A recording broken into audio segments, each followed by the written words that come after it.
Guys, ನಾನು ಈಗ ಏನ್ ತೋರ್ಸಕ್ ಹೋಗ್ತಾ ಇದ್ದೀನಿ ಅಂದ್ರೆ ನಮ್ಮ ತೋಟ ಅಲ್ಲಿ ಆಕ್ಚುಲಿ ಎಲ್ಲ ರೈತರದ್ದು ತೋಟದಲ್ಲೂ ಇದು ಕಾಮನ್ನು. ನಮ್ಮ ತೋಟದಲ್ಲೂ ಒಂದು ಜೇನು ಕಟ್ಟಿದೆ. ಆ ಜೇನು ಇವತ್ತು ಕಿತ್ತು ಆ ಜೇನ್ನ ತಿನ್ನಕ್ಕೆ ಬಂದಿದ್ದೀನಿ. ಬನ್ನಿ ಫ್ರೆಂಡ್ಸ್, ನೋಡಿಸ್ತೀನಿ ಹಿಂಗ್ ತಿಂತೀನಿ ಅಂತ. ನೋಡಿ, ಈ ತರ ಫುಲ್ ಕಿತ್ತಿದ್ದಾಯ್ತು. ಆ ತುಪ್ಪದ್ದು ಲ್ಯಾಡನ್ನ ಕೈಯಲ್ಲಿ ಇಟ್ಕೊಂಡಿದ್ದೀನಿ.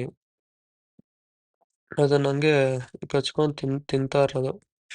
ಮತ್ತೆ ನೋಡಿ ಫ್ರೆಂಡ್ಸ್, ಇದು ಫುಲ್ಲು ಕೆಳಗಡೆ ಇರುತ್ತಲ್ಲ ಅದು, ಇದೆಲ್ಲ ಹಾಲ್ ಮರಿಗಳಂತಾರಲ್ಲ, ಅದರ ಮೊಟ್ಟೆಗಳು, ಜೇನು ಮೊಟ್ಟೆಗಳು ಇದ್ರ ಒಳಗಡೆ ಎಲ್ಲ ಇರೋದು.